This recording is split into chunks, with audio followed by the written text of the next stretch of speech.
အားလုံးမင်္ဂလာပါခင်ဗျာကျွန်တော်ကျော်စိုးပါလက်ရှိရောက်နေတာကရန်နာသင်္ခါတရားပါဒါကျွန်တော်အေရီမြကူတရားလေးဖြစ်ပါတယ်တစ်ဖက်ကစကိုင်းတိုင်းဒေသကြီးအပိုင်းမှာတစ်ဖက်ကတော့မန္တလေးတိုင်းဒေသကြီးအပိုင်းမှာတစ်ဖက်မှာဒါကျွန်တော်တို့ဒါကြောက်မြောင်းမျိုးပါတစ်ဖက်ကတော့ကျွန်တော်စင်ကူးမျိုးပါကျွန်တော်တို့အကြမ်းမဲ့အုပ်စုတွေကဒီဘက်ချမ်းကိုစင်ကူးမျိုးနဲ့ဘက်ချမ်းကိုထိန်းချုပ်တယ်တက်မလို့ကတော့ကျွန်တော်တို့ဒီကြောက်မြောင်းမျိုးဧရိယာဘက်ကိုထိန်းချုပ်တယ်တက်မလို့ကတော့ကျွန်တော်ဟိုဘက်မှာစကန်ချထားတယ်အကြမ်းမဲ့အုပ်စုတွေဒီဘက်မှာစကန်ချထားတယ်ကျွန်တော်ဒီစကိုင်းတိုင်းရဲ့အခြေအနေကိုတင်ပြရမယ်ဆိုရင်ကျွန်တော်ဒီစကိုင်းမြို့နယ်မှာဒီကျွန်တော်တို့ဟိုဘက်ကမ်ဘလူးတကွန်ဟိုဘက်အထက်ပိုင်းဒီ၎င်းဖွဲ့တွေအကျန်းဘက်အုပ်စုတွေထိန်းချုပ်ထားပါတယ်ပြီးတော့ရင်ကျွန်တော်တို့ဒီကနေဒီဘက်ချမ်းရဲ့ကျွန်တော်တို့စေးရသူတို့ရဲ့ထိန်းချုပ်နိုင်မှုအခြေအနေပါဒါကကျွန်တော်ဒီဘက်ကိုသွားမယ်ဆိုရင်ဆက်သွားမယ်ဆိုရင်ဒါဝက်လက်တစ်ဖက်မှာရွှေဘိုဧရိယာရောက်မယ်အဲ့ဒီကဆက်သွားရင်ကျွန်တော်တို့တစ်ဖက်မှ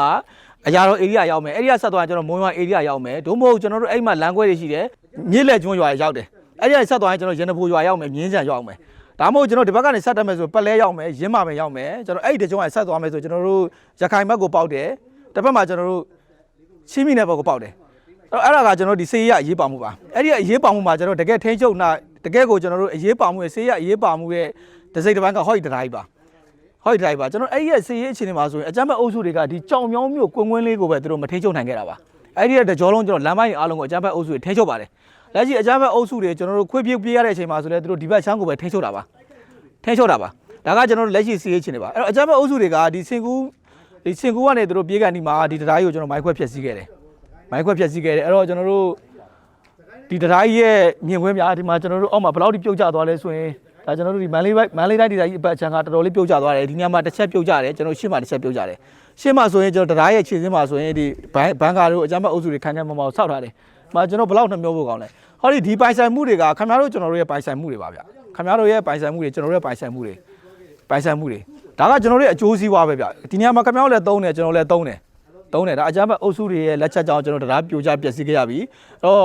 ဒီတရားကြီးကကျွန်တော်တို့ဒီတရားကြီးရဲ့ပျက်စီးမှုကအသစ်ပြန်တိဆောက်ရမလားပြန်ပဲပြုပြင်လို့ရလားဆိုတာတကယ်ကျွန်တော်ဆောက်လို့ဝင်ကြီးဌာနနဲ့သက်ဆိုင်ရာကျွန်တော်တာဝန်ရှိတဲ့သူတွေကပဲအသိမှဖြစ်ပါတယ်တော်တော်လေးတော့ဒါကျွန်တော်တို့ပျက်စီးသွားတယ်ဒီမှာအားလုံးမြင်ရတဲ့အတိုင်းပါပဲအဲ့တော့ကျွန်တော်ပြောချင်တာကအကြမ်းဖက်အုပ်စုတွေအော်စင်ကာလာကရီမွန်တို့ဘာတို့အကြမ်းဖက်အုပ်စုအော်စင်ကာလာကငါတို့ဒီဧရိယာကတလားမမခွာဘူးလို့သူတို့ပြောတယ်လက်ရှိတော့ကျွန်တော်တို့ဒီကောင်တွေရဲ့ဒီကောင်နဲ့တက်ဆိုင်နေရဘာတစ်ခုမှမတွေ့ရအောင်ကျွန်တော်ဒီဧရိယာကိုရဖို့အတွက်ဆိုရင်ကျွန်တော်ဒီမှာဒီတပ်မော်သားရှိတယ်မြန်မာနိုင်ငံရဲတပ်ဖွဲ့ဝင်တွေပေါ့ဗျာသူတို့လည်းမြန်မာနိုင်ငံရဲတပ်ဖွဲ့ဝင်တွေပြီးကျွန်တော်တို့ပြည်သူစစ်ပေါ့ဗျာပြီးကျွန်တော်တို့ဒီပါစာတွေပေါ့ပါစာတွေလက်ရှိကျွန်တော်တို့ရဲ့နိုင်ငံတော်ရဲ့အခင်းချင်းလက်ရှိကာကွယ်ရေးကဏ္ဍရဲ့အခင်းချင်းမှာကျွန်တော်တို့ပါစာတွေကိုကျွန်တော်တို့ဒါများစွာကုန်ယူပါတယ်ဒီဧရိယာကိုထိန်းချုပ်ဖို့အတွက်ဒါတပ်မော်သားတွေတက်တည်ခန္ဓာကိုယ်တွေပေးဆက်ခဲ့ရတယ်ကျွန်တော်တို့ရှင်းပါတယ်ဒီနိုင်ငံတော်ရဲ့ကျွန်တော်တို့ဒီပိုင်နက်ကိုအဆုံးရှုံးခံပါလားကျွန်တော်တို့ရဲ့အသက်တွေအဆုံးရှုံးခံပါလားဆိုကျွန်တော်တို့အဖြေရှင်းပါတယ်ကျွန်တော်တို့အသက်တွေပဲအဆုံးရှုံးခံပါမယ်ကျွန်တော်တို့ရဲ့နိုင်ငံတော်ရဲ့ပိုင်နက်ကိုကျွန်တော်တို့အဆုံးရှုံးခံလို့မရပါဘူးဒီလက်ရှိကျွန်တော်လည်းနိုင်ငံတော်ရဲ့ကာကွယ်ကဏ္ဍမှာကျွန်တော်တို့ကာကွယ်ရမှာပ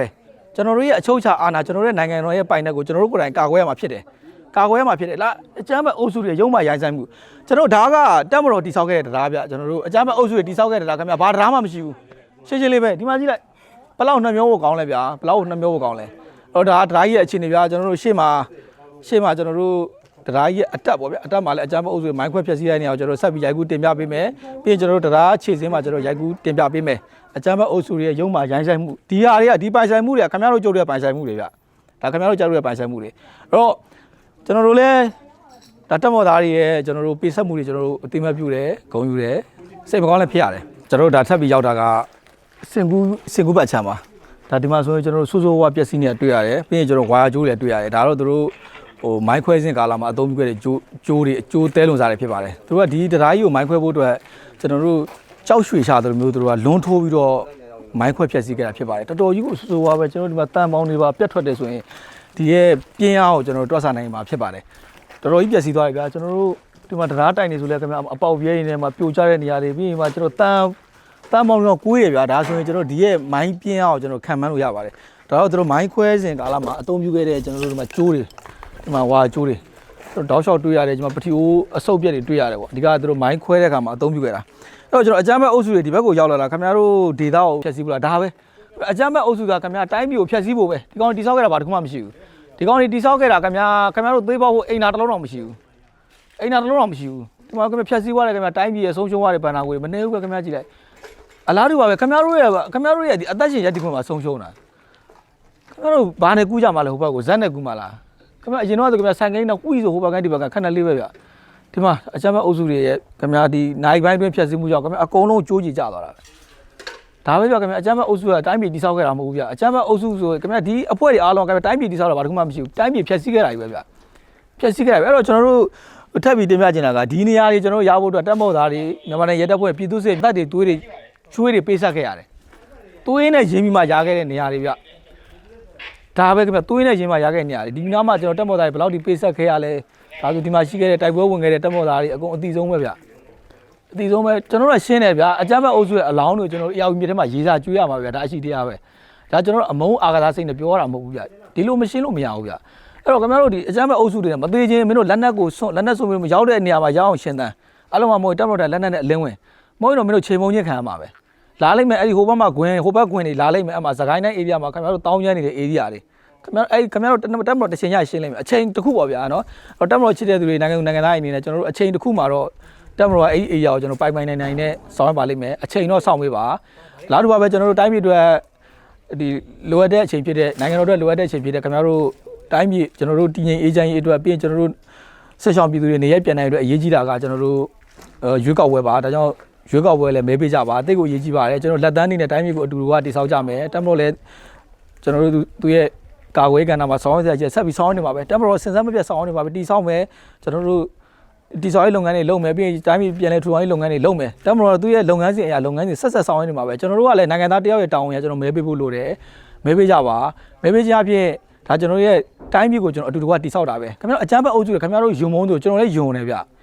ယုံတယ်ဗျကျွန်တော်ခွေးကြီးကိုကြည့်လို့ရတယ်ခွေးကြီးနောက်ကိုကျွန်တော်ရှူလို့ရတယ်ဒီကောင်တွေကိုကျွန်တော်အဲ့ကောင်တွေကိုကြည့်ကိုမကြည့်ချင်တာဗျတိုင်းပြည်ဘယ်လောက်ဖြက်စီးသွားလဲဆိုရင်ကျွန်တော်မြေပြင်မှာတကယ်မြင်ရလို့ပို့ပြီးကျင်တာလေဗျခင်ဗျာအများကြီးပဲဗျခင်ဗျာတိုင်းပြည်ဘဏ္ဍာတွေအများကြီးဆုံးရှုံးသွားတာပြည်သူလူထုရဲ့ခင်ဗျာအသက်ရှင်ရက်ဒီကုန်တွေအများကြီးဆုံးရှုံးသွားတယ်တနည်းအားဖြင့်ခင်ဗျာဒီဒေသမှာစာတင်ကျောင်းနဲ့ကြောခိုင်းခဲ့တဲ့ကျောင်းသားကျောင်းတွေမနေဘူးပဲဘဝပြတ်သွားတဲ့သူမနေဘူးပဲခင်ဗျာနိုင်ငံဝန်ထမ်းတွေပိုင်ဆိုင်မှုတွေဆုံးရှုံးသွားမနေဘူးပဲနောက်ဆုံးပြခင်ဗျာတက်မော်သားမိသားစုဝင်တွေအသက်ခံရတယ်ရဲတပ်ဖွဲ့ဝင်မိသားစုအသက်ခံရတယ်နိုင်ငံဝန်ထမ်းတွေမိသားစုဝင်အသက်ခံရတယ်ကျွန်တော်ဒါတွေမေးပြလို့မရဘူးဗျကျွန်တော်မေးပြလို့မရဘူးဘလို့မေးမလဲဗျခင်ဗျာကလည်းကိုယ့်ရဲ့ဖေတယောက်ရဲ့ရှေ့မှာသားသမီးကိုတတ်သွားတယ်သားသမီးရဲ့ရှေ့မှာဖေကိုတတ်သွားတယ်ဒီကောင်တွေလက်ချက်ကြောင့်ကျွန်တော်အဖေခေါ်စရာမရှိအမေခေါ်စရာမရှိဘဝတွေအများကြီးပဲဗျာအများကြီးပဲရှင်းနေကျွန်တော်အကြမ်းဖက်အုပ်စုတွေအလောင်းတွေကျွန်တော်ဒီရေးစာကျွေးမှာပဲရမယ်ဒါကနောက်ဆုံးနည်းလမ်းပဲအဲ့တော့ရှင်းနေအကြမ်းဖက်အုပ်စုတွေမင်းတို့လက်နက်ခင်ဗျားတို့လက်နက်ဆွန့်ပြီးတော့တင်းရနေရမှာအလင်းဝင်သို့မဟုတ်လက်နက်ဆွန့်ပြီးပြေးအားလုံးကျေးဇူးတင်ပါတယ်ဗျ